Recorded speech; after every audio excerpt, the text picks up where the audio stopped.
गरीब दर्जी की बेटी की गर्मी।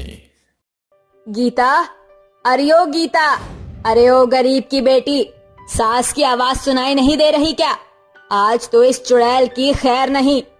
ऐसा कहकर शीला गुस्से में बड़बड़ाती हुई पैर पटकती हुई बहू के कमरे में आ पहुंचती है, जहां गीता सिलाई मशीन पर बैठी कपड़े सिल रही होती है। शीला गुस्से से गीता के बाल नोचने लगती है। क्यों बहू रानी, इतना नोट बटोर कर कहाँ जाएगी? जब देखो दिन रात खटर पटर करती रहती है। आह माँ जी, मेरे बाल छोड़ दीजिए, मुझे दर्द हो रहा है। आहा, दर्द हो रहा है, मगर तुझे ऐसे छटपटाता देखकर तेरी माँ जी को बहुत मजा आ रहा है।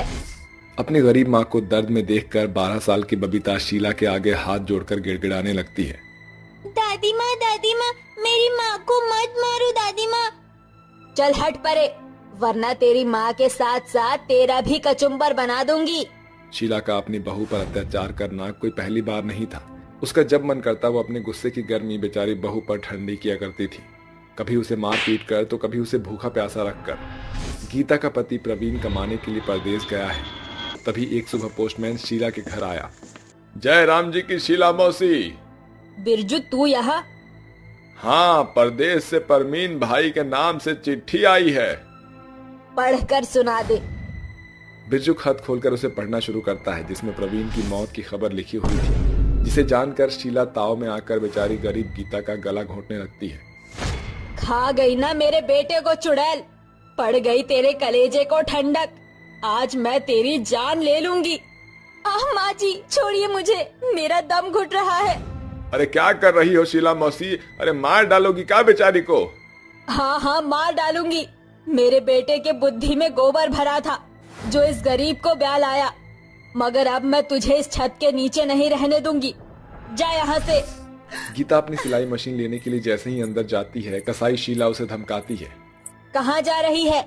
माँ जी, मुझे मेरी सिलाई मशीन तो ले लेने दीजिए। मैं तुझे इस घर से एक सुई भी नहीं लेकर जाने दूंगी। सिलाई मशीन ले जाने की तो भूल ही जा। ऐसा कहते हुए शीला अपनी गरीब बहू और उसकी बेटी को घसीटकर घर से बाहर निकाल देती है। हे भगवान, मेरे पास ना पैसे हैं ना ठिकाना है। वो सिलाई मशीन ही तो मुझ गरीब माँ का सहारा थी। अब क्या होगा? माँ, आपने कपड़े सिलकर जो पैसे कमाए थे, मैंने उन्हें ले लिया। ये लो माँ। गीता उस पैसे से एक पुरानी सिलाई मशीन और जरूरत का थोड़ा बहुत सामान खरीदती है, जिसमें सारे पैसे खर्च हो जाते हैं और चारों तरफ चिलचिलाती धूप पड़ रही होती है। भूखी प्यासी गरीब माँ बेटी बस चलती ही जा रही थी। उनका शरीर पसीने से पूरी तरह से लथपथ हो चुका था। माँ, मुझे बहुत जोरों की गर्मी लग रही है, चक्कर भी आ रहा है। ऐसा बोलते हुए बबीता चक्कर खाकर वहीं बेहोश हो जाती है। तभी गीता की नजर एक पाइपलाइन पर पड़ती है।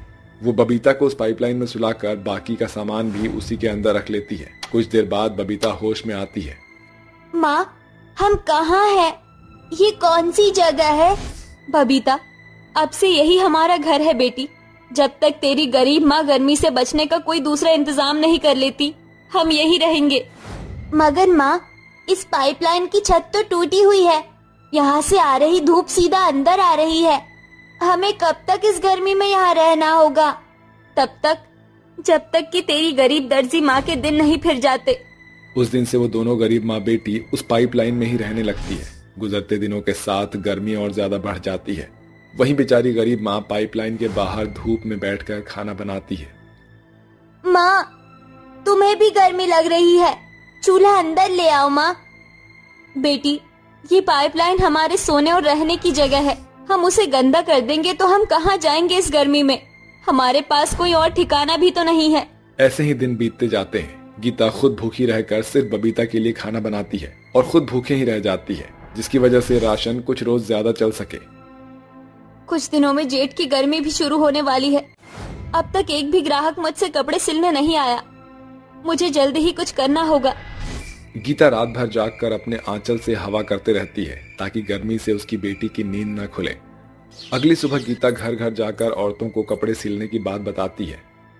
नमस्ते प्रेम साहब, मेरा नाम गीता है, मैं दर्जी हूँ। यहाँ पास ही के पाइपलाइन में रहती हूँ। आपको कोई कपड़े सिलवाने हो तो मुझे बताना। उस गरीब दर्जी माँ की ये बात सुनकर सिल्वी उसे गुस्से से घूरते हुए बोलती है। इतने भी गरीब दिन नहीं आए मेरे, जो मैं तुझ जैसी गई गुजरी गरीब दर्जी से अपने कीमती कपड़े सिलने को दूं। बाजार में बुटीक की कमी नहीं है, समझी? चलो निकलो यहाँ से, पता नहीं आ जाते हैं कहाँ कहाँ से। ऐसा कहकर अमीर सेल्वी इस गरीब दर्जी माँ के मुंह पर दरवाजा बंद कर देती है। थक हार कर गीता एक जगह बैठकर फूट फूट कर रोने लगती है। हे भगवान, मुझ गरीब पर तरस खा। अगर तू ऐसे ही हर दरवाजे बंद करता रहेगा तो ये गर्मी मेरी और मेरी बच्ची की जान लेकर जाएगी। नहीं, मैं ऐसे हिम्मत नहीं हार सकती। गीता अपने आंसू पोंछकर एक आखिरी घर का दरवाजा खटखटाती है, जहां अंदर से अपर्णा नाम की एक बड़ी ही अमीर औरत बाहर आती है। हाँ कहो, किससे मिलना है? अपर्णा के इतना पूछते ही वो गरीब दर्जी माँ घुटनों पर बैठकर गिड़गिड़ाने लगती है। मैम साहब, मेरी मदद कीजिए, मेरा अपना कोई ठिकाना नहीं। इस बड़ी गर्मी में मैं अपनी बेटी के साथ एक पाइपलाइन में रह रही हूँ। वहाँ बहुत गर्मी होती है। मेरी बच्ची का शरीर दाने घमौड़ियों से भर गया है। बड़ी मेहरबानी होगी जो आप मुझ गरीब माँ को कपड़े का मौका देती। शायद उससे मुझ गरीब के सर भी इस गर्मी से बचने की छत आ जाती। उस गरीब दर्जी माँ का दुख देखकर अपर्णा का दिल पसीज जाता है और वो अपने पति संजीत को बुलाती है। संजीत, जरा यहाँ आना। क्या हुआ अपर्णा? इन्हें तुम्हारी मदद की जरूरत है। अपर्णा संजीत को सब बताती है, जिसके बाद संजीत कहता है, जी मेरा लहंगों का शोरूम है वैसे तो, और मैं बुटीक से ही लहंगे डिजाइन करवाता हूँ, लेकिन अगर आप एक लहंगा डिजाइन कर देंगी तो मैं परमानेंटली आपको काम दे दूंगा। गीता किसी भी कीमत पर अपने हाथों से ये मौका गंवाना नहीं चाहती थी, क्योंकि पाइपलाइन से उभरने और गर्मी में छत पाने के लिए उसके पास ये एक अनोखा मौका था। गरीब माँ गर्मी की मार झेलकर दिन रात आंख गड़ाकर लहंगा सिलती है। माँ, अभी और कितना काम बाकी बचा हुआ है, थोड़ी देर आराम कर लो। देखो, आप पसीने से गीली हो गई हो। नहीं बबीता, अगर मैं ये गर्मी देखूंगी तो हम इस गरीबी और इस पाइपलाइन के भपके से उभर नहीं सकेंगे। अभी तेरी दर्जी माँ को मेहनत करनी होगी। तो फिर मैं भी आपका हाथ बटाती हूँ माँ, इससे लहंगा जल्दी तैयार हो जाएगा। ऐसे ही दिन गुजरते जाते हैं। दोनों माँ बेटी धूप की तपिश झेलकर गर्मी में पसीना बहाकर मेहनत करती और आखिरकार उन्होंने एक बहुत ही सुंदर सा लहंगा सिलकर संजीत के दुकान पर पहुंचाया। अरे वाह, क्या लाजवाब लहंगा सिला है आपने। लगता है सिलाई की सारी सुंदरता इस लहंगे में ही उतार दी है। ये लीजिए इस लहंगे की सिलाई की कीमत। शोरूम का मालिक संजीत खुश होकर गीता को 10,000 रुपए दे देता है। उस गरीब दर्जी माँ ने 10,000 की इकट्ठी रकम अपने जीवन में एक साथ पहली बार कमाए थे, जिसे देखकर उसकी आंखें भर आई थी। देखो बबीता बेटी, अब हमारे पास पैसे हैं। अब हमें अपनी गर्मी के दिन उस टूटे फूटे पाइपलाइन में नहीं गुजारना पड़ेगा। ये सुनकर 12 साल की बबीता की आंखों से खुशी के आंसू झलक पड़ते हैं। तुम सच कह रही हो ना माँ? अब हमारा भी अपना घर होगा। हम भी पंखे और कूलर की ठंडे ठंडे हवा में सोएंगे ना? फिर मुझे गर्मी में कभी भी फोड़े फुंसी नहीं होगा ना? हाँ मेरी प्यारी बच्ची, हमारे दुख के दिन मिट गए हैं। उन पैसों से गीता पाइपलाइन से निकलकर गर्मी में रहने के लिए किराए का घर ले लेती है और संजीत के लहंगों के शोरूम के लिए सिलाई करके अपने हाथों की हुनर की छाप छोड़ती है और बबीता को स्कूल में दाखिला दिला देती है। मगर गर्मियों में कठिनाइयों में काटी गई वो जिंदगी आज भी उस गरीब माँ के मन में बुरी याद बनकर भरी हुई है।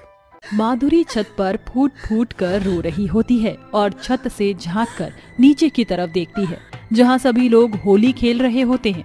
उन्हें होली खेलते हुए देख माधुरी खुद से ही कहती है, हे भगवान, सभी लोग होली का त्योहार मना रहे हैं। वो देखो, लीला अपने पति उमेश के साथ कितनी खुशी से रंग लगा रही है। चारों तरफ खुशियां ही खुशियां हैं और रंग बिरंगे रंग। लेकिन मेरे पति ने तो मुझे रंग ही नहीं लगाया। मैं जानती हूँ वो अपनी पसंदीदा औरत यानी मेरी सौतन के घर पर ही होंगे और उनके साथ होली खेल रहे होंगे। बेचारी माधुरी अपने पति को याद करते हुए रो रही थी। वहीं दूसरी तरफ उसका पति पुनीत उसी के सौतन के कमरे में उसे रंग लगा रहा होता है। अनाया, यहाँ पर आओ ना, देखो मैं तुम्हारे लिए कितना प्यारा रंग लेकर आया हूँ। ये तुम्हारे गालों पर खिलेगा और तुम बहुत प्यारी लगोगी। वो तो मैं हमेशा ही प्यारी लगती हूँ। ये लो, आ गई, अब लगा दो जितना लगाना है। पुनीत दोनों हाथों में रंग भरकर अनाया के दोनों गालों पर रंग लगा देता है, जिसके बाद अनाया भी कहाँ पुनीत को छोड़ती है। वो भी अपने हाथों में रंग भरती और पुनीत को लगा देती है, जिसके बाद वह दोनों एक दूसरे को रंग लगाते हुए घर के बाहर आ जाते हैं। जिसके बाद माधुरी उन्हें छत से देखने लगती है। आ गई मेरी सौतन और मेरा पति। दोनों मेरा खून जलाने के लिए। हे भगवान, तूने मेरे साथ ऐसा क्यों किया? एक तो मैं गरीब, ऊपर से मेरा रंग भी काला। इस गोरी सौतन ने मुझसे मेरा पति छीन लिया, मेरी इसे हाय लगेगी। ऐसा कहकर माधुरी रो रही होती है, जिसके बाद वह सोचती है, तो क्या हुआ अगर मेरी सौतन मेरे पति के पीछे पड़ी है? मुझे ऐसे हार तो नहीं माननी चाहिए। मेरा पति मेरा है, मैं उसे ऐसे नहीं छोड़ सकती। माधुरी छत के नीचे उतरती है और प्रोग्राम में पहुंच जाती है, जहां सभी लोग एक दूसरे के साथ होली खेल रहे होते हैं। तभी माधुरी को एक जगह होली में बन रही ठंडाई दिख जाती है, जिसे देखते ही वह ठंडाई का गिलास उठाती है और घट घट मुंह में पी जाती है, जिसके चलते उसे नशा हो जाता है और वह सबके साथ रंग लगाते हुए नाचने लगती है। ओ रंग बरसे भीगे चुनर वाली, रंग बरसे होली है। ठंडाई पीने के बाद माधुरी को एक अलग ही नशा चढ़ जाता है और वह बहुत खुश नजर आती है, जिसके चलते वह गानों के ऊपर नाचती भी है और सभी के साथ होली बहुत अच्छे से खेलती है। ये सब पुनीत दूर खड़ा देख रहा होता है। तभी अनाया पुनीत से कहती है, अरे देखो तो सही, तुम्हारी एक्स पत्नी कितने मजे में सबके साथ होली खेल रही है। हे भगवान, इसे तो जरा भी शर्म नहीं है। पुनीत जब माधुरी को सबके साथ होली खेलते हुए देखता है तो उसे अंदर ही अंदर जलन होने लगती है, क्योंकि माधुरी के डांस पर सभी लोग पागल हो चुके थे और सभी उसके साथ होली खेलने के लिए उतावले होते हैं। मेरे होते हुए इसे इतनी भी शर्म नहीं आ रही है कि ये मेरे सामने ही इतने सारे लड़कों के साथ होली खेल रही है। पुनीत गुस्से में जाता है और माधुरी का हाथ पकड़कर उसे कोने में ले आता है। तुम्हारी हिम्मत कैसे हुई उन सभी के साथ होली खेलने की? जैसे आप खुलेआम मेरी सौतन के साथ होली खेल रहे हो, वैसे ही खुलेआम मैं भी सबके साथ होली खेल सकती हूँ। आप मेरी जिंदगी में दखल देने वाले होते कौन हो? नशे की हालत में माधुरी बेचारे पुनीत को बहुत कुछ बोल जाती है, जिसके बाद वह जरा भी नहीं रुकती और सबके साथ होली खेलती रहती है। धीरे धीरे शाम होते होते होली का त्योहार खत्म हो जाता है और माधुरी का नशा भी उतर जाता है। वह चुपचाप घर के सभी कामों में लग जाती है, लेकिन उसे सब कुछ याद होता है। घर के काम करते हुए वह अपने मन ही मन सोचती है, पहली बार मैंने पुनीत जी को इस तरह अपने ऊपर गुस्सा करते हुए देखा है। ये सब मेरी सौतन की वजह से है। तभी वहां अनाया आती है और माधुरी से कहती है, क्या तुम्हारे हाथ टूट गए हैं? तुमसे तो घर के काम भी सही से नहीं होते। अरे जल्दी जल्दी हाथ चलाओ और अच्छे से काम करो। माधुरी गरीब थी, जिसके चलते वह अपनी सौतन को कुछ नहीं कह पाती। उसने फटे पुराने कपड़े पहने होते हैं, जिन्हें देखकर अनाया अपनी पुरानी साड़ियों को लेकर आती है और माधुरी को देते हुए कहती है, ये जो तुमने फटी पुरानी साड़ियाँ पहनी है, अरे ऐसी तो आजकल नौकरानी भी नहीं पहनती है। देखो मेरी ये पुरानी साड़ियाँ तुम्हारी इन फटी पुरानी साड़ियों से बहुत अच्छी हैं, इन्हें पहन लेना, क्या फायदा मैं इन्हें फेंक ही दूं। अनाया ऐसा कहकर साड़ियाँ वहीं रख देती है और चली जाती है। मेरी किस्मत में तो यही लिखा है, अपनी सौतन की उतरन पहनना और पति भी अपनी सौतन का ही मिलना। इससे अच्छा तो भगवान मुझे अपने पास बुला लेता। माधुरी रोते हुए सारा काम निपटा लेती है, जिसके बाद वह रात को अपने कमरे में सोने के लिए जाती है। लेकिन तभी अनाया आती है और माधुरी से कहती है, ओहो, तुम्हें फिर से याद दिलाना पड़ेगा। देखो कितनी बार समझाया है, अपने सोने से पहले तुम हमारे कमरे में एक गिलास दूध का रख दिया करो। क्या तुम्हें समझ नहीं आता? अनाया की ये बात सुनते ही माधुरी अपने मन ही मन सोचती है, बोल तो ऐसे रही है जैसे हर रोज रात के समय मेरे पति के साथ सुहाग रात मनाती है। अरे सुनाई नहीं दे रहा क्या? या फिर जानबूझकर मेरी बातों को नजरअंदाज कर रही हो? नहीं नहीं, ऐसा नहीं है, आपकी कोई बात नजरअंदाज नहीं कर रही। मैं अभी जाकर दूध गर्म करती हूँ और आपके कमरे में ले आती हूँ। माधुरी बेचारी रसोई में जाती है और दूध गर्म करती है, जिसके बाद वह दूध गर्म करके अपनी सौतन के कमरे में लेकर जाती है, जहाँ उसका पति और उसकी सौतन एक दूसरे का हाथ पकड़कर और गले लगकर बैठे होते हैं। ये लीजिए, मैं आपका दूध ले आई हूँ। माधुरी को देखते ही पुनीत अनाया का हाथ झटक देता है। क्या तुम्हें इतनी भी अकल नहीं है कि किसी के कमरे के अंदर बिना नॉक किए नहीं आते? माफ कर दीजिए, मुझसे गलती हो गई। मैं ऐसा नहीं करना चाहती थी। खुला दरवाजा देखा तो मैं अंदर आ गई। अब ग्लास रखो यहाँ और यहाँ से दफा हो जाओ। माधुरी वहां से अपने कमरे में चली जाती है। ऐसे ही देखते देखते कुछ समय बीत जाता है और अनाया धीरे धीरे करके पुनीत के सारे पैसे खर्च करवा देती है। यहाँ तक की सारी प्रॉपर्टी भी अपने नाम करवा लेती है। अब पुनीत को भी अपने आगे कुछ नहीं समझती, जिसके चलते पुनीत को धीरे धीरे अपनी गलती का एहसास होने लगता है। एक दिन पुनीत की लड़ाई अनाया से हो जाती है। अरे तुम होते कौन हो मुझ पर रोक टोक करने वाले? मैं जैसी हूँ वैसा पहनूंगी।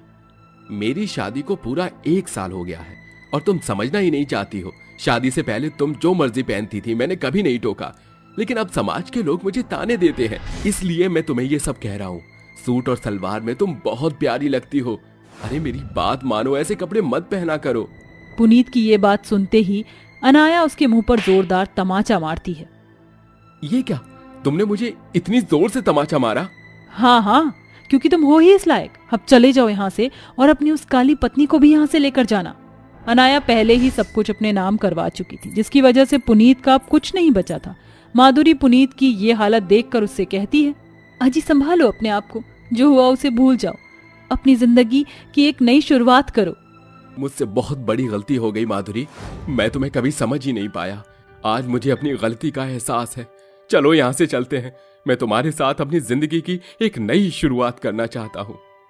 पुनीत माधुरी का हाथ पकड़ता है और उसे अपने साथ ले जाता है, जिसके बाद वह एक किराए के मकान में अपनी जिंदगी की नई शुरुआत करते हैं। देखते ही देखते पुनीत अच्छी खासी नौकरी करना शुरू कर देता है और उसकी जिंदगी में धीरे धीरे सब कुछ ठीक होने लगता है। तभी होली का त्योहार आ जाता है और सुबह सुबह माधुरी अपने दोनों हाथों में रंग लेकर पुनीत के पास आ जाती है। मेरी पहली होली पर तो मेरी सौतन ने तुम्हें अपने पास बांध रखा था, लेकिन क्या इस बार तुम मेरे साथ होली को खेलना चाहोगे? पुनीत माधुरी के दोनों हाथों से थोड़ा थोड़ा गुलाल लेकर उसके गालों पर लगा देता है और कहता है, चिंता मत करो, आज के बाद मैं जब भी होली खेलूंगा तो सिर्फ और सिर्फ तुम्हारे साथ खेलूंगा, ये मेरा तुमसे वादा है। आखिरी में माधुरी की होली पुनीत के साथ बहुत अच्छे से जाती है। वह दोनों मिलकर होली का त्योहार बहुत अच्छे से सेलिब्रेट करते हैं और हमेशा खुश रहने लगते हैं।